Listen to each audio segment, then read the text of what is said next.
Hello ladies and gentlemen. So today I'm going to show you how to make what I call magazine boxes, but you'll find that they're super customizable. When I was about 10, I made this magazine box that you're seeing me disassemble right now. I just pasted some magazine clippings onto a shoebox with a glue stick, I believe. Anyway, I loved it so much, especially the colorful rim part, and a few weeks ago, just for fun, I went through all my magazines, which are mostly Teen Vogue, and organized them into two binders with pages and clippings I liked, either because of the layout, or the photos, or the font, or just the general aesthetic. As you can see, I'm flipping through my organized binders right now. So a few days ago, I had the brilliant idea of revamping these sturdier boxes I own with magazine clippings. For two reasons. One, because I didn't like the original design the box had, and two, because I thought the magazine clippings would look way cuter. But really, you can do this project with any kind of box, shoebox, anything similar. Here are my recommended materials: scissors, an adhesive. I used glue, but I'm sure a glue stick or tape or anything similar would work. A box, and finally some magazine clippings. But this project could also be very cool with photos or drawings or printed out images. As I've said, you'll find it's very customizable. The first part is finding your clippings and figuring out your theme. Try to look for similar colors or filters or vibes. For example, bright green can work well with bright pink and bright blue for a sort of electro look, or a muted green can look good with a beige and a soft pink for a more cottagecore look. The possibilities are really endless here. For me, this part wasn't very hard, but if you want some inspiration or guidance, you can always look up certain aesthetics or check out some Pinterest boards. I made 3 of these before I filmed this video, and I'd say 2 of them fall under vaporwave or lo-fi aesthetic because that's my core aesthetic. Side note, if you want to take a really cool quiz on which core aesthetic you are, I'll link it in the description.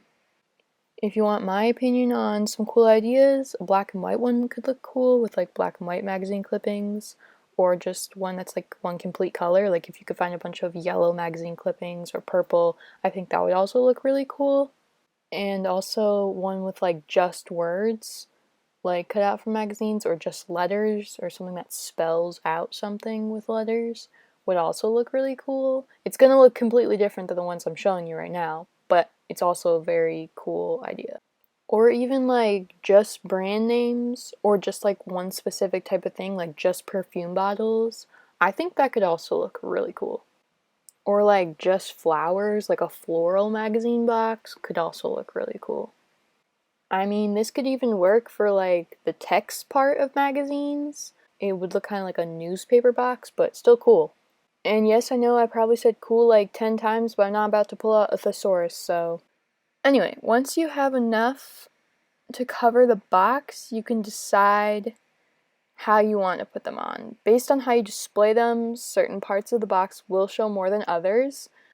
For example, the front of the box is most visible for my setup, and I focus mainly on the top and the front of the box.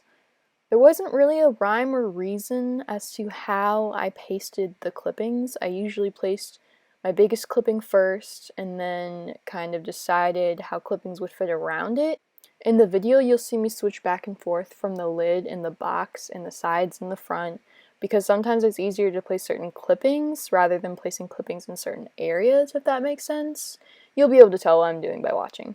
You want to make sure you have enough glue to cover the whole back of the clipping, but not too much that the clipping is like soaking wet or like squeezing out a bunch of glue when you press it down. You'll also have to move pretty quickly as soon as you place the glue side of the clipping down, because mine dried in like less than a minute. Make sure you try to get all the air bubbles and creases out in this time too.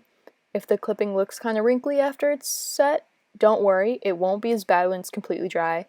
Also, it's not that noticeable. If anything, it adds to the vibe in my opinion. So yeah, that's basically it. Super customizable magazine boxes. This is a great project for when you're super bored, because the whole process of making just one took me about an hour, but you might be faster or slower than me, so.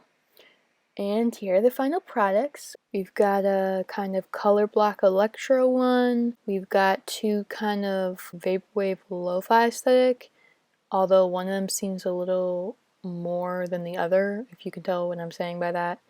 And then there are these 2 kind of softer, kind of more retro ones, if that makes sense.